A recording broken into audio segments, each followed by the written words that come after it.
You're in Tallahassee, right? I am in Tallahassee, Florida. Great.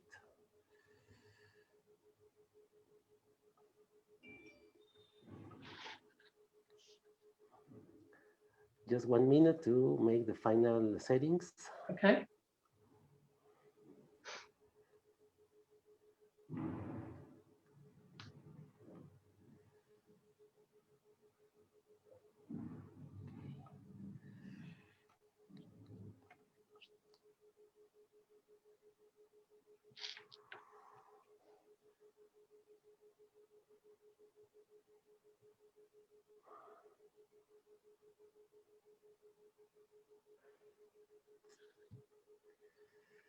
Just 10 seconds, 10 more seconds, please.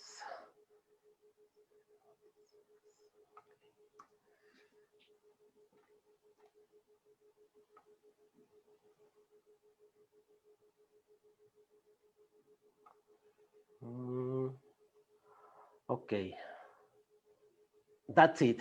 Hello, everybody. Hello, boys and girls. How are you? This again, the Volley Talks on the Facebook page of Plus Volleyball. My name is Alejandro Castillo, and I'm broadcasting from Mexico City today on Wednesday, November 18th of 2020. It's going very fast. It's very fast and very slow in different ways this year. But well, I'm very glad to receive today in the episode 118 to Dr. Cecile Reynaud. She is the chair of the board of directors of USA Volleyball. It's a great honor to have you here, Cecile. Thanks a lot. How are you? How is everything there in Tallahassee? Well, thank you very much for having me, and everything is fine in Tallahassee. I haven't left here since, of course, March, but things are fine. Our weather has been good. We haven't had any tornadoes hit yet, and we're just about out of the hurricane season is what hits here, but we haven't had it this year. So that's the good news for 2020. Okay, so great to hear that, Cecile. And well, this year that has been very atypical, very unusual for us. No volleyball activity since March, in April. I know that some pro leagues in Europe has started a few months away, but right. with a lot of restrictions, with a lot of testing, it's very difficult, right? But how do you think we will return to volleyball activities once coronavirus is gone? Well, there's so many different levels of volleyball. The colleges, the women's colleges were very mixed. Some of the conferences let them play, and our team at Florida State got 4 matches in. The Big Ten decided not to play at all this year, and so it's going to be really interesting to see how that plays out in the spring. Of course, our national teams did not get to play. Our indoor teams didn't get to play at all this year. Beach teams got to play a little bit, but I think, and of course, then the Olympics and the Paralympics being postponed, that was just a heartbreaker for so many people. But I hope that a vaccine will come along soon. But right now in the United States, our numbers continue to go up. So they're just getting ready to start closing down again. And that's just really going to be devastating for all of our club teams, for all the young boys and girls that start to play really during this time of the year. High schools, some of our high schools got through. In Florida, we were able to play. In Texas, I think they were able to play. Some states were not. So hopefully with a vaccine sometime next year, I hope. Yeah, I hope so too. Well, last week and this week, we have heard news from Moderna, yesterday from Pfizer. Yes. Well, once the vaccine is out, there's the challenges of distribution, the challenges of who yes and who can wait. It's right. It's not the magical solution, right? We have the vaccine, yeah. How we get the vaccine to whole the world? It's just amazing. I'm sure none of us could ever have imagined the entire world being in this situation. It's not a community or a city where we usually see some kind of a disaster, but just to know that around the world, everyone is pretty much sitting at home. But it's been nice to see some of the pro leagues go back. Some of our women and men have gone back overseas and are playing, and I hope they're staying safe in small groups. But yeah, we're just anxious to get back to what we thought normal was before. Yeah, right. Well, last Friday I interviewed in the show Luciano De Checo, the Argentina player. Last Monday, Tuomas Amelbuo, the head coach of Russia, and both they told me, "Hey, we don't know if we will play next week. We don't know. Yeah. We will can practice, go to practice tomorrow. We live day to day." Yes, and that's, that's what they're doing everywhere, where they're taking temperatures and then they're just trying to see what's happening in the community.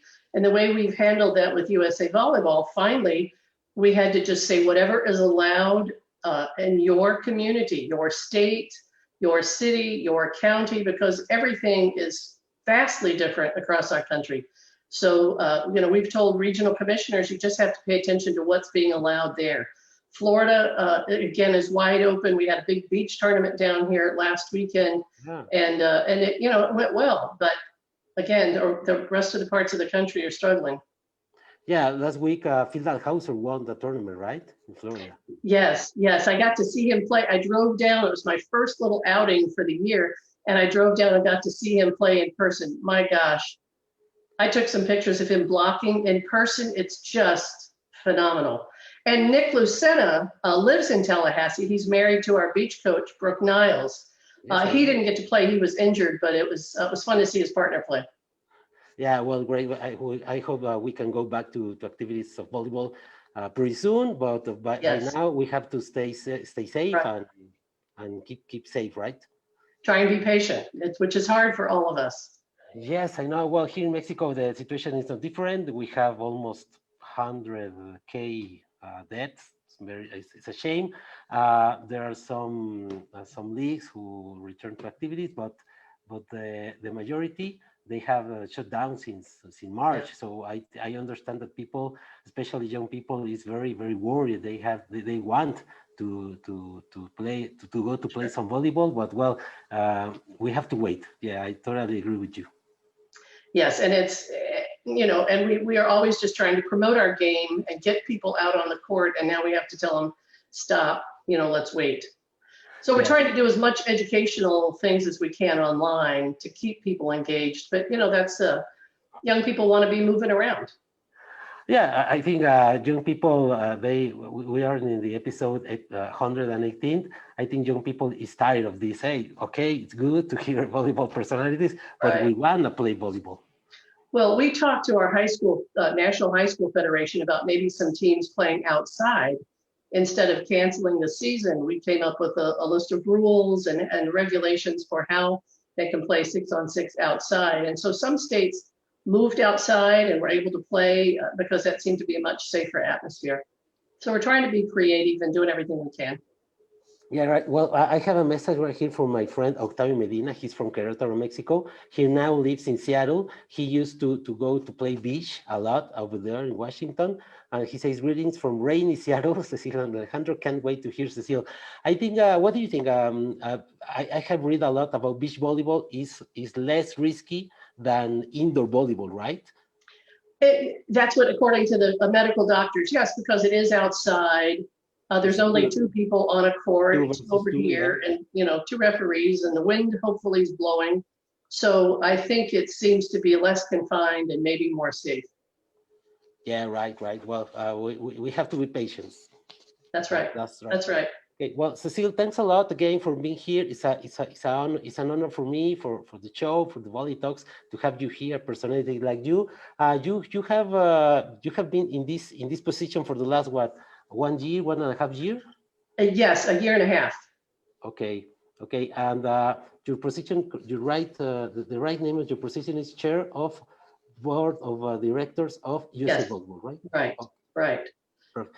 And by now you haven't met, right, in this year? Well, the last time I left Tallahassee was for a board of directors meeting. We meet 3 times a year, and I was selected in June of 2019. So then we've been going through all this. We had a board meeting in January, and then we had to cancel our mid-year meetings in May, and we started having our meetings online, and it's been very interesting how to see how those meetings have progressed, because we have 40 regions that we meet with regularly, and just to watch as people learn how to become more, I guess, tech savvy and to understand that we can have meetings with a large group of people and all get our business done. So we did that in May.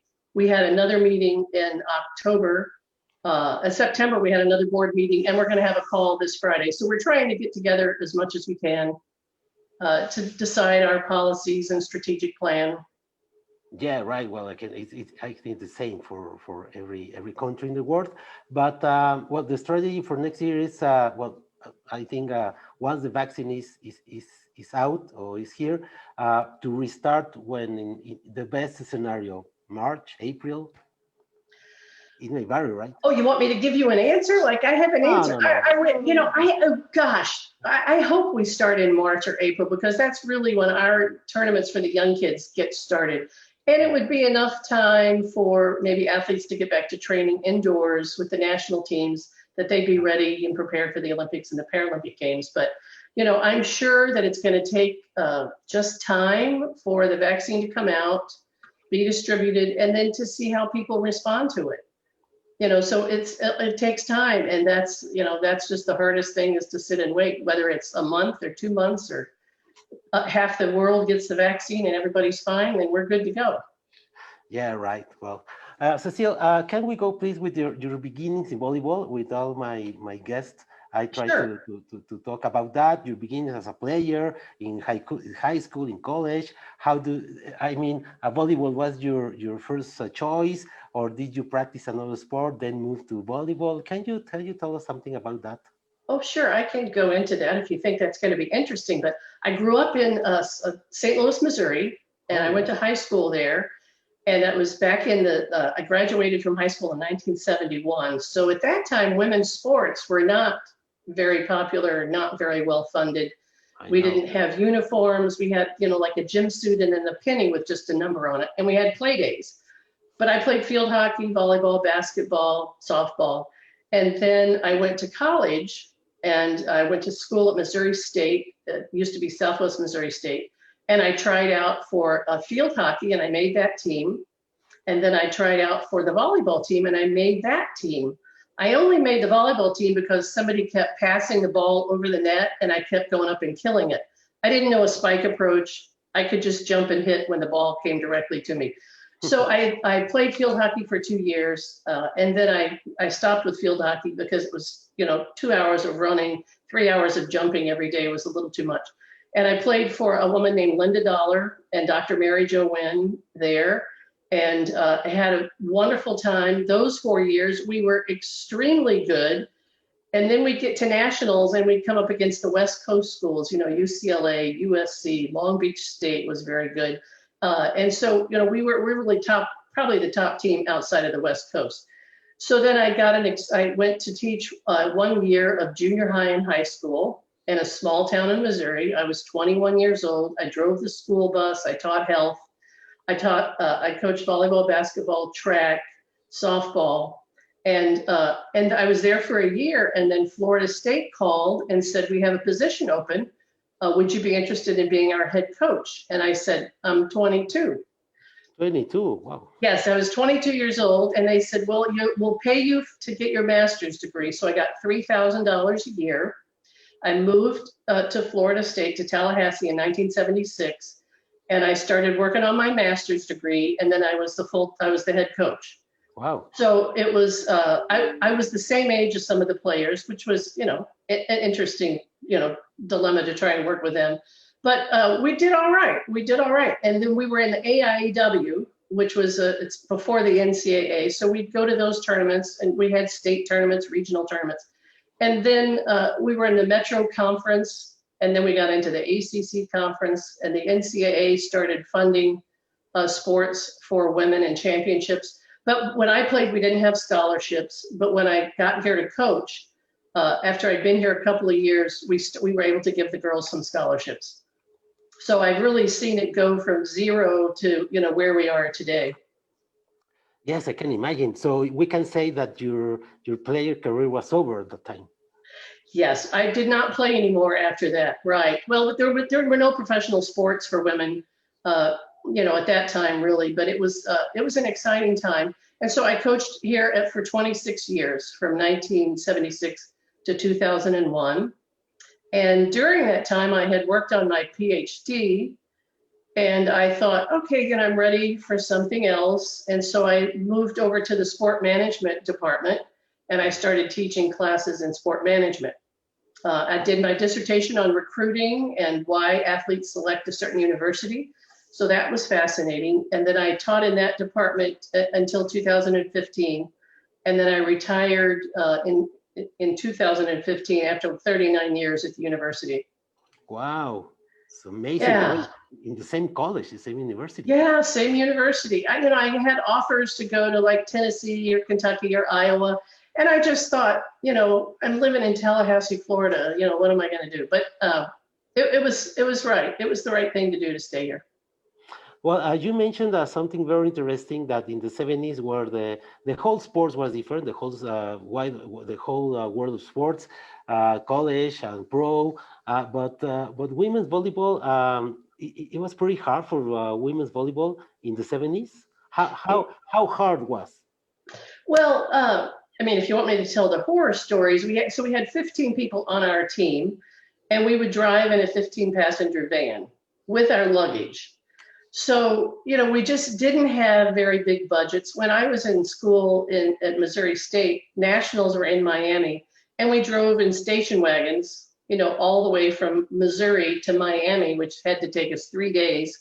But that was just, we didn't have the money to fly, and it was just kind of sad. So I would drive our team at Florida State University. We'd get in the van. I'd drive all day. We'd stay overnight, 2 or 3 or 4 or 5 to a room, and we'd play all day, and then we'd drive back if we could that night. So a lot of times I would just drive, after coaching all day, then just drive all night to get us back home. But that's just, that's how we grew up. But they wanted to play and we wanted to coach, and so that's what we did. And it was the same for all the sports in the program, or maybe football, they have a better transportation or something like that? Oh, sure. Football is a little different. And baseball and basketball was a little different for the men's sports particularly. But it was, they brought in some of the money, and so they, of course, wanted to treat them nicer, and they did. But I think that women in sport really played for the right reasons a long time ago, and have still been playing for the right reasons. They wanted to get their degree, they wanted to go to college, and they wanted to play. And so that's what we were able to provide them. Now, they've got apparel, all kinds of apparel. Their locker rooms it looks like an apartment. You could live there, it's glamorous. And they travel sometimes on charter jets and, charter buses with TVs and, satellites. And, it's a lot different. A much bigger staff, where it just used to kind of be me. And it was fun to go through it, but it was rough. About volleyball, do you think volleyball has changed its priority in college programs? It's been a hard way or a hard path for volleyball, for women, for men. How different, apart the obvious reasons, has been changed volleyball from that time to today volleyball? I think volleyball is I think it's a very big priority for a lot of schools and a lot of conferences. I think women's basketball is probably the most popular, and for the administration, they seem to put a lot of support into women's basketball. But I think women's volleyball is right behind that. That's very popular. Most schools have a program and do very well and compete. And the numbers at the championship, are sold out a lot of times in our finals. And then I think men's volleyball, we don't have as many programs, but it's still pretty popular. We'd certainly like to get more programs and get more colleges to add that sport for men. What do you think is the proportion between women's program to men's programs? 3-1, 4-1? There might be 75 or 100 men's programs, and there's, hundreds of women's at Division 1, 2, and 3, and NAIA and the junior college level. So there's, there are a lot more opportunities for women to play in college. the other thing that they have started, and I'm not sure if you're familiar with this, but beach volleyball is now an NCAA sport. Yes, for 2 or 3 women. years ago, right? Yes, just a few years ago. It was like the last they hadn't added a championship for a long time. And so that was like the 90th championship that they were offering. So I think we were the first school in the nation to start a program, and our team has done very well. But we see high school volleyball, there are beach teams now in the state of Florida, and I think Arizona and some other states. So we're seeing this is another, even more opportunities for young women if they can't be successful indoor. Maybe they're not tall enough, they're not 6'5" or something, but they can go outside and play beach volleyball. There's a lot of opportunities there. Yeah, well, I know how big is volleyball in the United States. I used to go to World League in Anaheim 2 or 3 years, to Olympic qualification tournament in 2012, in 2012, yeah, in Long Beach. But at the end of the day, volleyball, I think we have a great opportunity, not only the USA, but the whole countries, to go to the mainstream, right? To go to be a real pro sport. There are countries like Poland with the national team, or the league in Italy, maybe the league in Russia. But I think volleyball has all the potential to be a big sport. Exactly. And that's probably, one of the biggest disappointments is that we don't have a professional league here in the United States. And of course, the FIVB, Dr. Grassa, when I first met Dr. Grassa, he said, you have to get a professional league. And I said, okay, we've been trying that for years, but we're going to continue because we have the NFL and the NBA and NHL. We've got all of these professional sports that take up the television time. But are you familiar with, I think it's called United Athletes, that new league that they're trying to start is going to be going on in the spring? Yeah, it's intended to be in Nashville, right? In Tennessee. Yes, it's going to be in Nashville, and it's really going to be player-centric. So the players are inviting other players to join that league, and then they rotate. The thing that's going to be interesting is they're going to rotate teams every week. So I might not be with you next week, and I might not be. So that I think that'll be very confusing in volleyball, but I think it'll be fun. So they have a captain, and then whoever the top scorers are get to choose next week's team. So we're going to give that a shot and see how that goes. And is it still scheduled to start in spring? I think it's in April. I believe it's in April, March or April in Nashville. Okay, hope. Yeah, I read last week or 2 weeks ago that Sheila Castro from Brazil is going to play in the Pro League. Good. And I think it'll be fun. And this is something that they thought of before we went through COVID, is it's going to be a pod. I mean, they're going to be in the same city. They can keep them restricted if they need to, just like the NBA did, in Orlando. So they're not going to be traveling to various cities, and they're just going to be there for several weeks playing. So hopefully they can get that off the ground. Yeah, and they've got television coverage, which is great. It's great in open television, or in air television, or cable. I think it was on cable, but maybe that's. I think it was. I was watching that. I think on some ESPN channels. They had softball, and that's what I was watching on softball. They started that league, and then they're going to be. I think they're doing a few other sports, maybe soccer, and volleyball. So I think it was on one of the ESPN channels. Well, I think that's great news for volleyball and for USA Volleyball to have a pro league in the USA.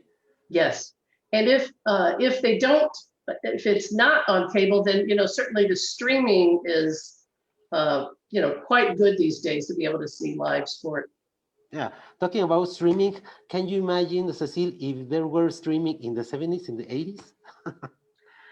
Well, yeah, there's a lot of things, let's talk about no cell phones, no internet, no anything. No anything. Young people doesn't understand that, but at that time in the 70s, in the 80s, we didn't have cell phones, WhatsApp or texting or Twitter, something like that. In fact, I was talking with some friends. I said, just think if this happened to us back in the 70s, what would we be doing? Would we be reading a book? What exactly would we be doing? Exercise. I mean, I go ride a bike, I go for a walk, I try and do lots of activities, but you spend so much time communicating through email and texting, and on video and so many different things. But I did a volleyball video. I mean, it wasn't a video, it was before videos, film, I think in 1981.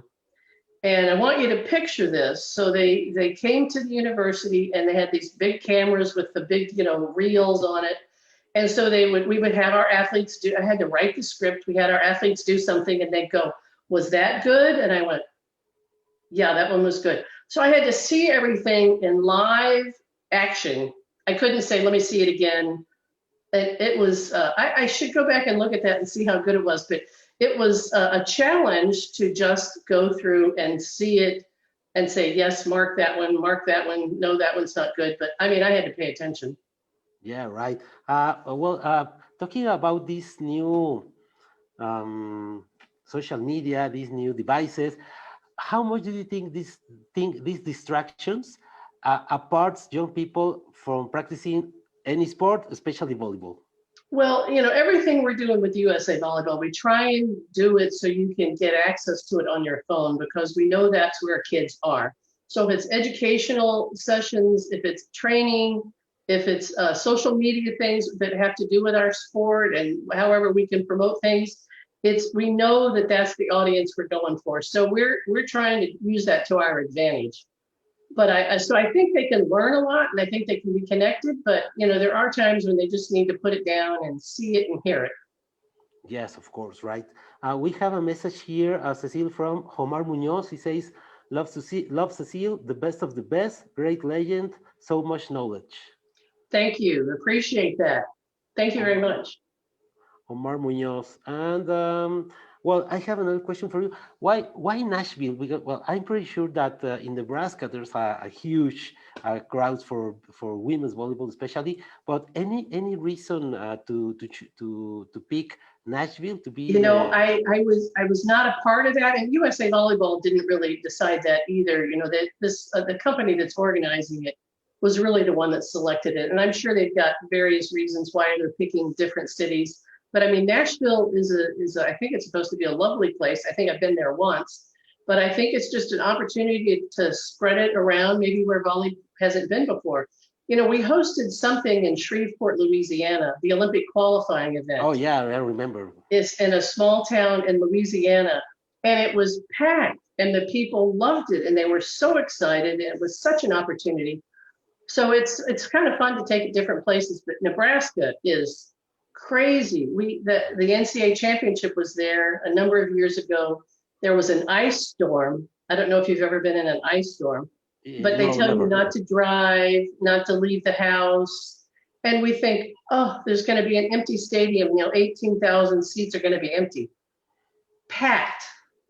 And we said to these people, what are you doing? There's an ice storm. And they said, there's volleyball. Of course we're going to be here. So they drove through ice, sleet, hail, snow, and they love their volleyball. So they'll probably be in Nashville watching.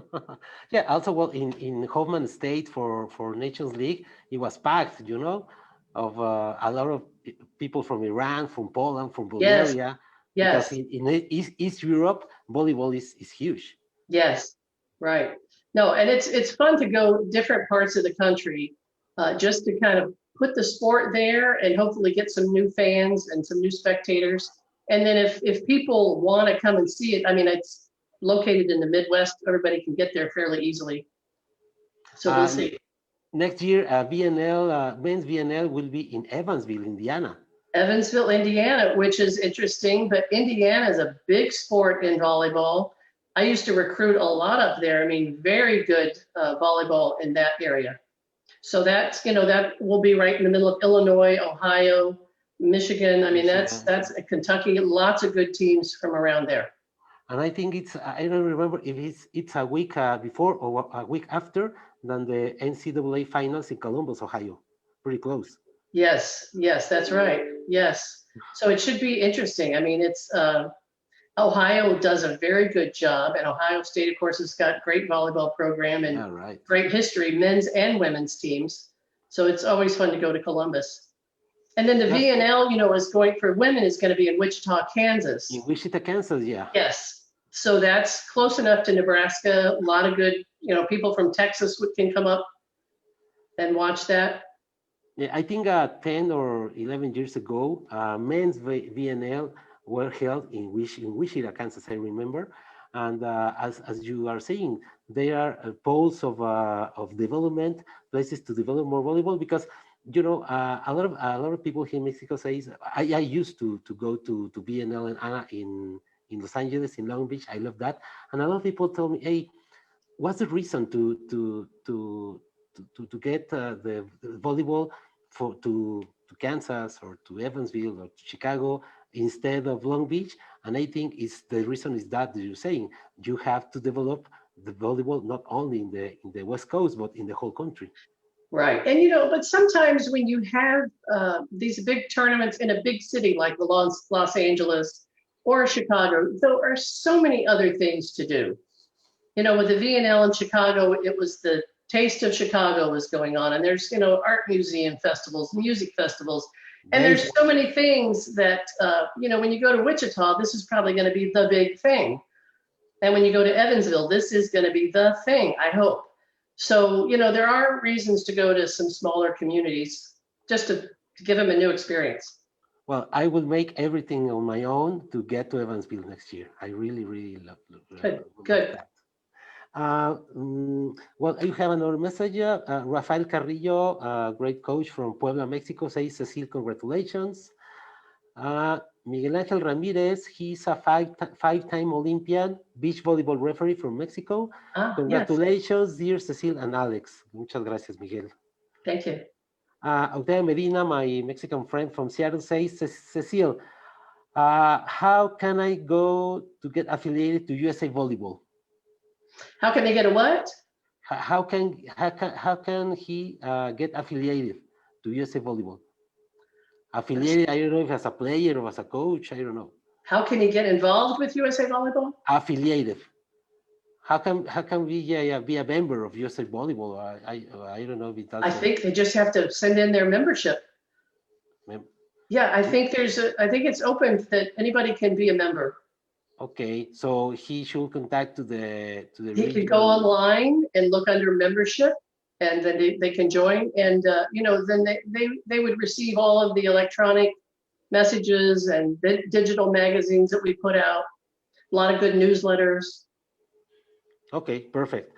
Says Rafael Carrillo, again, Alejandro, congratulations for having Cecile in the program and sharing with us her knowledge. No, thanks to Cecile, of course. Thank you. Sure. Cecile, a lot of years I've been coaching in Florida State University. Which are the great memories you have with your coaching career in Florida State? I think it's just being with these young women every day. And I know so many coaches think about, with all the big wins, and, certainly had a lot of wins, but it's just watching them grow up and become young women and mothers and adults. And I still keep in touch with a lot of them. And I really think it's just a daily process. I mean, it was all fun. And I was fortunate that I first got into a job that I thought was, tremendous. My grandmother said, "Oh, you'll find a good job pretty soon." And I went, "I'm the head coach at Florida State University. That's a pretty good job." But, it was the 70s. She just didn't think that was, women were in coaching. So I think that's what it is. It's just, some of the conference championships and just watching people grow and getting older and having them come back and say, "Remember when we did this? Remember when you said that?" And you think, okay, maybe it was worth it all, that you had an impact on somebody's life. And so that's what's meant the most to me. Yeah, right. Which can you tell where your leadership or motivation skills with a group of women, so that they are rotating every 4 years? How did you handle that? Well, you read some books on teenagers and how to respond with teenagers. I think it's really just, we talk so much about volleyball, but it's really about people. Yeah, right. The sport is the sport, and you can learn that anywhere, reading a book, watching it on TV, but you've got to have good people skills and be able to listen to what they're saying, be able to ask them questions and try and teach the best way for each athlete. And that, that's the real challenge. So I mean, it's fun to see them graduate, and then you get somebody right out of high school and you think, after 26 years, I'm thinking, haven't we covered this already like 26 times? But you have to start all over because that team is completely different. A new culture, a new group, new lineups, new everything. So every year it's new. Yeah, and I think that that's the key, we can talk about volleyball, we can talk about finance, we can talk about tech, but at the end, it's about people. It's about how you can not exactly manage people. How can you develop people? How can you get the best of the people, right? Right, and inspire them to get better. And again, I think you need to identify different ways to get them engaged and find out what makes them happy and I think it should be fun. So our practices were challenging, but they were fun. They had to work hard, and the best practices were the shorter practices where they were hard, intense, and they'd say, "We're finished already," and we'd say, "Yep, it's time to go." And so you liked it when they wanted to stay. But I had a lot of sports psychologists that worked at the university. They were working on their PhD. They would come over and want to study our team. And I said, "You can study me because I'm the one that really needs it." They're not playing professionally. They're just here for a little while. They're going to move on. So I had a lot of help with people listening to me, studying me, giving me feedback on how I was responding to them, how much time I spent talking versus listening. It was a learning experience for me, for sure. Yeah, for sure. Cecile, in this span of 26 years, have you ever get involved as staff for a national team? Yes, I've had a lot of wonderful experiences. So I was on the board a long time ago, back in the 80s. And then in 1996, I got to be the deputy competition manager for the Olympic Games in Atlanta. Great. I asked the gentleman that was running it, I said, "Jim Stewart, do you need any help?" And he said, "Yes, will you be my number 2 person?" So I moved to Atlanta for the summer of 96 and spent 3 months up there. And then we were able to put on the Olympic Games in volleyball, which was just absolutely the most incredible experience in my life, to be doing that every day and to be in charge of a staff of, probably 100 people. I was at the University of Georgia, that Coliseum. We ran that site, and then the other sites were at the Omni in Atlanta. So every day I just have to motivate that staff that would say that every day is your first day. Maybe this is the 10th day we've done it, but it's that team's first day. And this is the Olympic Games for them. So we have got to be on top of things and, not relaxed. So I tried to run a hard, I was a hard taskmaster. And a couple of people said, "I wish we could go watch some other events." And I went, "Turn in your credential. You're free to leave anytime, but we're working because these people have tried to qualify to be here, and we're going to give them the best experience ever." So that I got to be involved internationally there. Then with in 2012, I got asked to be the team leader for the women's sitting team. So I got to go with our women's Paralympic team, travel with them to London, live in the village, the Olympic Village and Paralympic Village. And that was tremendous. Our women's team got a bronze medal there. Hardest experience is trying to get a team that just lost, to come out. I'm sorry, we got a silver medal to get them to come out of the locker room after they just lost. They wanted to win so badly. And then my role as the team leader was to get all these athletes who were very upset back out on the podium. And then the next year, I got to travel with the women's indoor team with Cadre and the indoor team through the FIVB Grand Prix. So I went with them for 5 weeks, and I was the team leader for the first couple of weeks. And then I had to step in as an assistant coach because Tom Black, one of our assistants, had to go back to college and work with his team. So that was pretty interesting. So I'm standing out on the court, warming the team up, tossing the ball to the setters. And it's a lot different in college because the other team's not over there. But in international, they're hitting at the same time you're hitting. So I was just trying not to flinch as balls were flying by me. But so that was fun. We went around 5 different weeks around the world. And then I was with the men's under 21 team with a team leader, and we went to the the World Championships in Tijuana. And so I got to go to Tijuana and Mexicali with the men's team, and they were fun.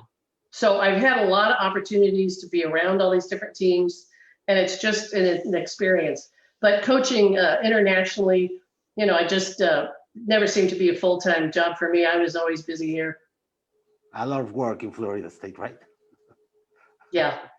But this job allowed me to be able to go and do all these other things. I also got to coach the World University Games in 1982, and we met. That was I was with Rudy Sawara and Dave Soji. They were the other two coaches, and it was so fun to be on the bench with them. And the players at that time were Kim Oden, some of the big stars that we've heard about for years. And then in '85, I was the national team, the junior national team head coach. And we went to China and Japan, 10 days in each city. And I had this 16-year-old group of kids that, we just got pounded because we were playing against their national teams. But, remarkable experience to take them around the world too. Great, Cecile. What do you think are the most significant differences between the volleyball played in the USA and the international volleyball? Well, especially the college level, it's, you think it's fast, but it's not. So when I came back until 2013 from the FIVB Grand Prix, I came back and I sat in the stands and watched Florida State and Ohio State, both ranked in the top 25. And it was just so slow, and everything was set high, and their defense, they just weren't as good. I think it's just and I think our USA women's team, they're number 2 in the world. So clearly, they're very, very good. But I think it's just the speed of the game internationally that goes so fast, and the sets are so low, and I think they read the game so well. And that's something, we really got to teach our young players to start seeing things and anticipating where the ball's going to go, and then they'll be much better. Yeah, right. A few minutes ago, you told the word influences or mentors. Which people do you think were your most significant influencers or mentors through your career? Well, I was really fortunate. So I played for a female coach, Linda Dollar, and she is she's at she's at Southwest Missouri State. And it was just, I always kept in touch with her, and I still do keep in touch with her. And then the person that really probably mentored me the most in coaching was Pat Summitt, who was the women's basketball coach at Tennessee, the very famous, passed away a few years ago. But we were together with that World University Games team. We were training in Colorado Springs at the Olympic Training Center on one side of the curtain, if you've been to the training center. And over here was Pat Summitt, Kay Yao, another big name, and these women in basketball that were just remarkable. So I was with 2 men, and they had all women, and they said, would you like to eat lunch with us? Would you like to sit at the pool with us? So we got to be good friends. We played racquetball, and then I just always kept in touch with her. I'd fly up to Knoxville, Tennessee, and watch their teams play. And it was, what I liked about it, it was a very strong coach, but in a different sport. So whatever problem I had, I could call and say, what do you think? And then, she would do the same with me. What do you think I should do? Because, nobody in our sport knew what was going on. Great, so that was probably I'm very lucky to have her as a mentor. Oh, great names, Cecile. Thanks for sharing.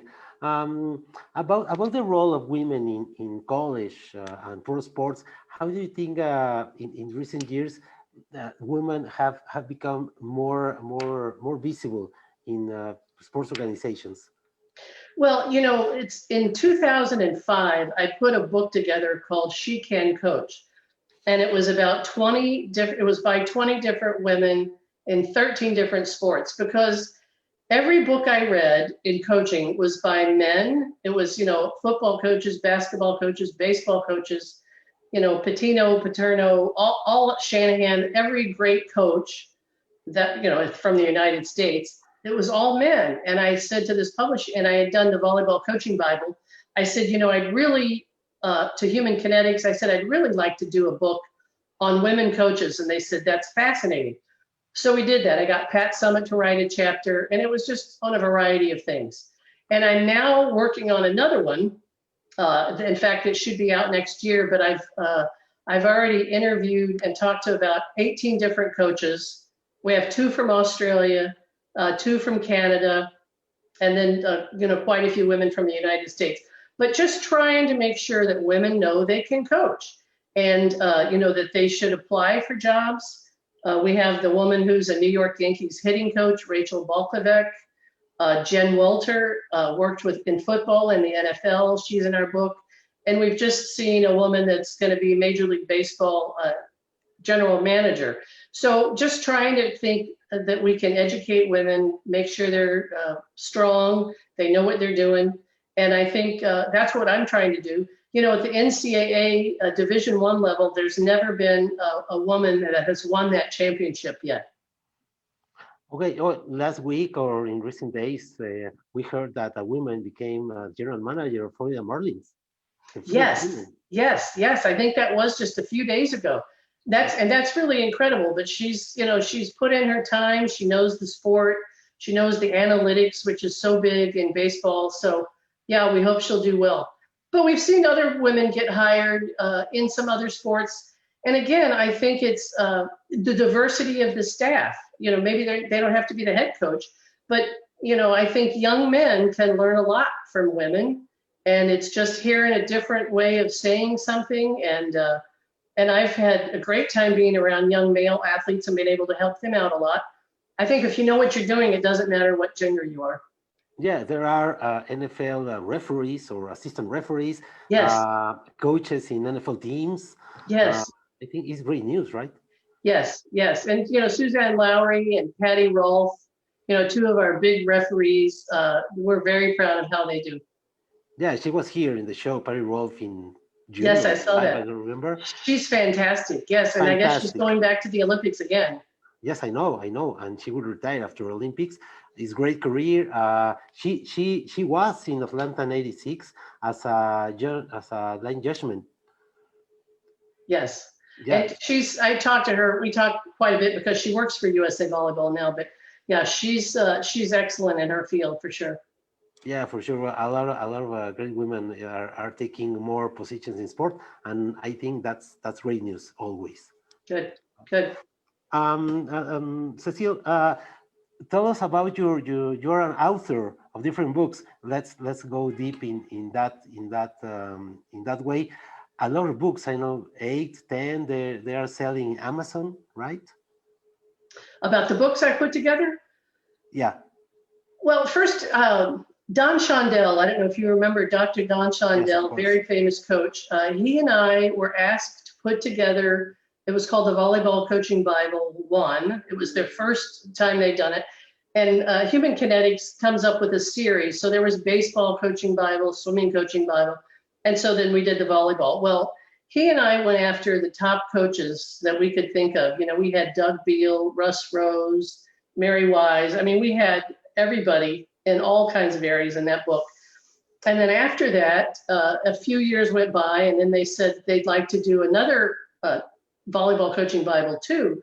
So I put that together, and I'm an editor. So what I do is I contact various people to write chapters and then work with them to make sure it's ready to go. And then the publishing company, of course, polishes it up. And then the She Can Coach book, volleyball techniques and tactics, I think coaching strategies. I don't know, there've been a number, but coaching education is just my passion. And I know how much it meant to me just to learn things from various people. So I try and just put things that I know that are going to help people. And again, this new coaching book that I'm putting together, I'm doing that voluntarily just because I feel like it's a resource that we need. And they are all of our selling are for sale in Amazon, right? All of them. Yes, that's correct. Right. Okay, please go to Google to Cecile Reynaud. Yes, Amazon, yes, please. Right. That's right. Yeah. Okay, Cecile, which players in these days or in the 80s and 90s do you like the most to watch play? I mean, I know you can name it idols, but players that you like watch them. There's been so many. that I've seen over the years. And, you know, the Oden sisters, Kim Oden, Elena Oden, I had a chance to coach both of those women. They were just incredible. Danielle Scott, you know, I remember her in college, and she, I talked to her quite frequently. She's just an amazing athlete, for, you know, to go to 5 different Olympic Games. Carrie Walsh Jennings, of course, is excellent on the beach. April Ross, I enjoy watching her, and she was on our board of directors, so I got to know her a little bit better. You know, I like watching Phil Dahlhauser and Nick Lucena. I think, you know, they've got some things going on. Tri Bourne is now on our board, and he's, you know, he and his teammate are doing very well. So I don't, you know, it'd be hard to pick out my favorite player, but I do have a favorite, Maria Luis from Cuba. Maria Luis, yeah. Honestly, I just got goosebumps watching her, and I was in a meeting with her with Norseca. So I flew to Santo Domingo, and we were in a meeting together and had a picture taken together. And I said, you know, I worked the Olympic Games where they won in Atlanta. And, you know, she was a handful. She was a handful on the court. But what a tremendous athlete. Just incredible. Yeah, so she's probably my favorite ever. Yeah, she has been here in the show 4 times. People love Maria Luis. Who wouldn't? I mean, you just watch videotapes of her and it's just incredible. No. I had the opportunity to meet Yes. meet her in the mid 90s. The Cuba volleyball team, both men and women, came to Mexico once or twice a year for 3 weeks to make some altitude training. So I reached them and I organized some scrimmage games in both men and women. And I met Mireya Luis, of course, Eugenio George, Magali Carvajal, Regla Torres, great athletes, great women. Yes, yes. I mean, and again, she was just phenomenal. Back in '96, that was just when computers were coming out. So I had to laugh because for the USA women, they had a computer, a laptop on the bench. They had one in the stands over here and over there. Everybody's typing and taking statistics. And the Cuban coach had a pencil behind his ear. They do that right now. I know, but it was. I said maybe we need to just drop the computers and play ball. They were just that good. It just didn't matter what anybody else tried to come up with. You know, we've got some phenomenal men on the team. You know, right now Matt Anderson from the indoor, and you know, Steve Sander. Max Arch Karai is a player. I mean, you know, just watching him make a passing platform, it just lights me up. He's just got such a great platform.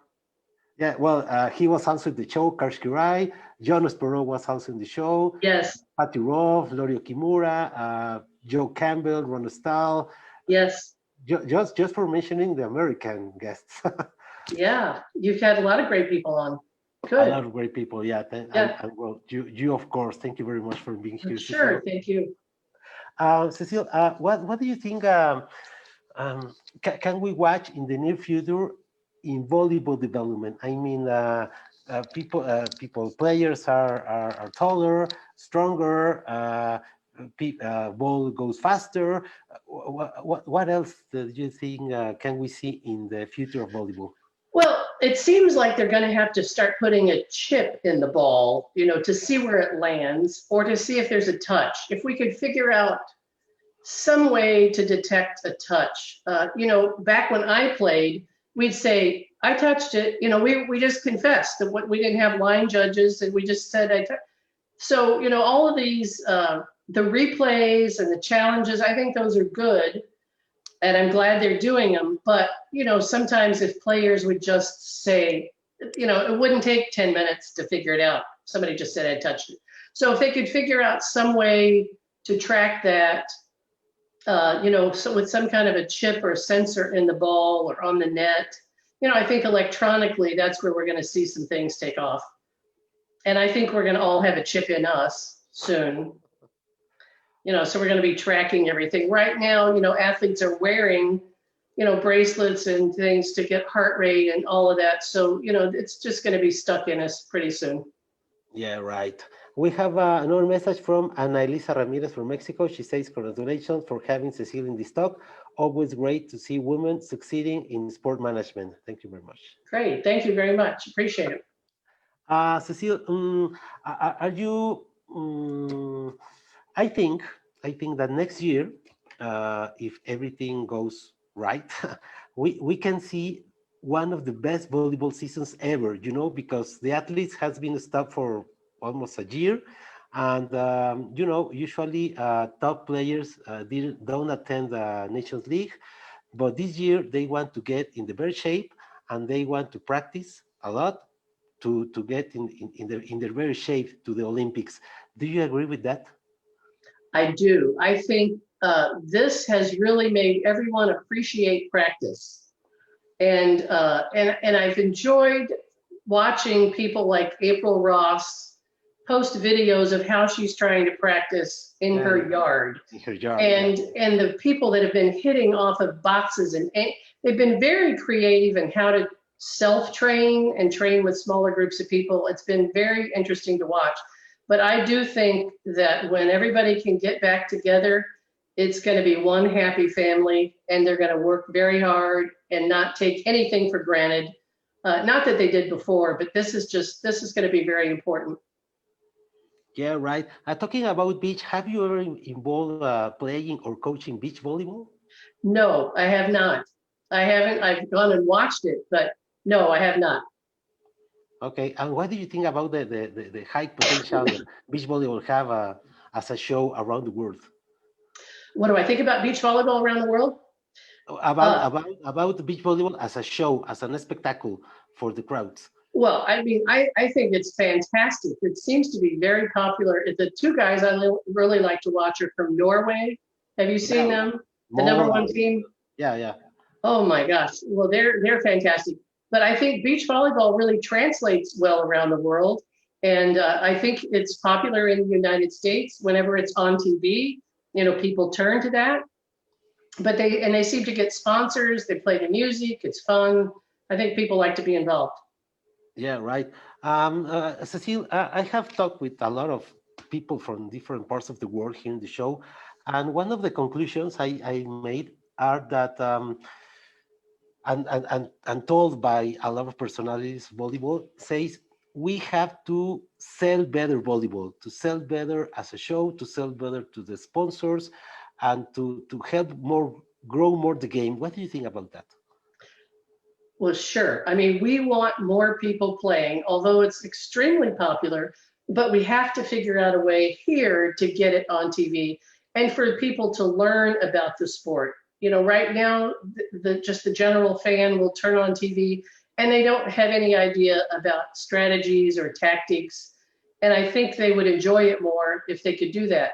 If we could do more, what telestrating is, where you draw on the screen and point, where the ball's going to go or where it should go. If we could do a little bit more of that electronically in some of our broadcasting, I think that would help the fans. And then I think, locally, we've just got to make sure people know who our players are. USA Volleyball is really trying to make sure people know our individual athletes, because they'll support, I think, an athlete more than a team. So the more they know about each individual athlete, the more they'll want to follow them.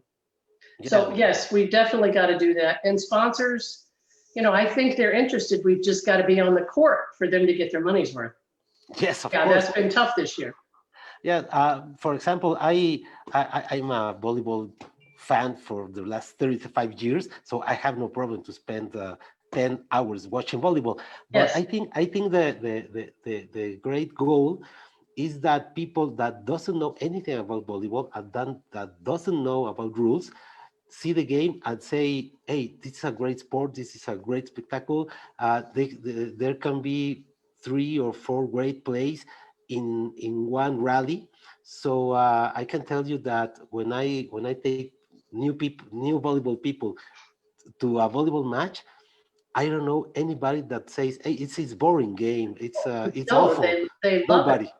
I Yeah. love it. You know, we've had athletic trainers that have come over. Maybe they were working with the football team and they came over to work with volleyball, and they just would drop their jaw because, you know, we were landing on the floor with no padding and diving across and jumping and running. And it's, you know, so acrobatic, but you've got to be a great all around athlete to be able to play this sport. Yeah, right. Powerful, flexible, big jump, strong. Yes. Everything. Yeah, Yeah. right. Everything, which is Cecile, kind of hard, but no, no, come on, please. no, I said it's hard. There's not a lot of people that coordinated. You know, to be able to jump in the air and hit a moving object, you know, that's just mind-boggling. Yeah, and a player that can go from in meters, 3.5 meters to the ground in 2 seconds. Yes, It's pretty yes, amazing. yes. And I do remember I also was the secretary, the technical secretary for the Goodwill Games in 1990 in Ooh, Seattle and Spokane, and watching the Cuban men, Noel, I think his name was Noel de España. Joel de Spain. Joel de Spain. Okay. Okay. See, I remember him from 1990. He Great would player. take off from behind, way behind the attack line and land under the net. I mean, it's just so powerful. It's just incredible. I mean, really, I would just sit there and admire people because they were so good. Yeah, yeah, right. I have the opportunity to know Joel de Spain here in Mexico, and he was such an athlete, really. Yeah, Yes. he was something else. But just I like to watch the athletic ability. And you know, you just don't see that in some of the other sports because it's either too slow or, you know, they dribble and think about it. You know, this has just got to be instincts, reactions, teamwork, you know, it's all right there. Yeah, yes, I do agree with you, Cecile. Cecile, please tell us something about your current activities in Norseca. Are you still in Norseca staff, right? I'm sorry, the Norseca Are you still as a Norseca staff? Can you tell us some about your activities in that position in the with staff of Norseca. Norseca? Yeah, Yes. Well, I'm serving on the coaches and the technical commission. right. And we had a general assembly, I think it was called about 2 or 3 weeks ago, where we Yeah. met. We didn't get to go there in person, but with the coaches and the technical commission, we really just talk about a variety of things. You know, how to make the game better, rules of the game. We haven't really had any meetings this year because there's nothing going on, but yeah, it's very exciting. I enjoy President Marta very much. Cristobal is, you know, very engaged and very outgoing. And they had a tournament, a Norseca tournament in Colorado Springs last summer. Yes, I And I know. went and I sat next to him. Ay. You know, I don't know Spanish, but he was screaming at the top of his lungs. And I went, I hope you're saying nice things, because he was cheering for his team. But he's quite incredible, a great leader. And we've been fortunate to have him. Yes, yes, of course. I remember this early this year. There were the Olympic qualification tournament for women's Yes, in Santo Domingo. yes.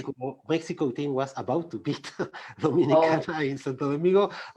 That would be a catastrophe. But well, they won the Dominicans, and yes. Cristobal went crazy. Yes. And, you know, he's done a very nice job of promoting that sport in Santo Domingo. And I think I was excited to get to see them. I'm sorry, Mexico, but I was excited to get to see them, to get to go to the Olympics. Oh yeah, yeah, of course. They will go to the Olympics also with the USA Yes, volleyball. yes.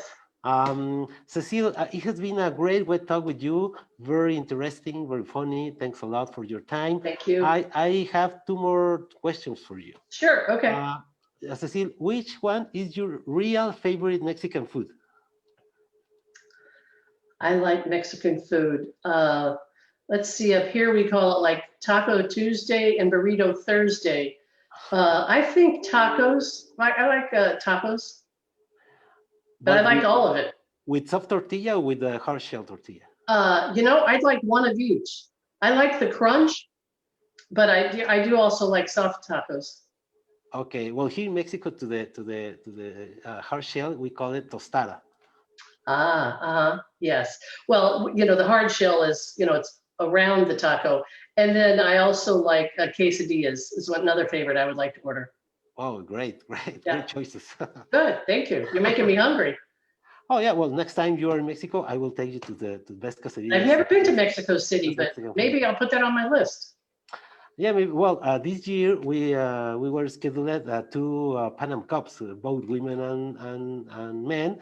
They were Yes, canceled, but I yes, think I hope that well next year we have an under 18 girls world championship, and I hope that we can get, if not both, one Pan Am Cup. good, Yeah, we would love to organize events here in Mexico, and I think yes, we did it pretty good, well. So I hope to see you here in Mexico City pretty soon. good. That would be fun. Cecile, and the last is well again give you thanks for the time, and if you can say some final words for all the people who are watching and listening. Sure. Well, first of all, thank you for having me participate in this show. And then I would just say to everybody listening that, I hope you take care of yourselves and your families and enjoy every day as much as you can. And hopefully we'll get back on the volleyball court soon. If we can ever do anything to help you out here in the United States, let us know. But thank you very much. Okay, Cecile, thanks a lot. Te mando un abrazo hasta allá. I send you a hug, and keep safe, please. Thank you. Thank you. Appreciate it. See Thank you, you. Cecile. Bye. Bye. Bye-bye. Thanks.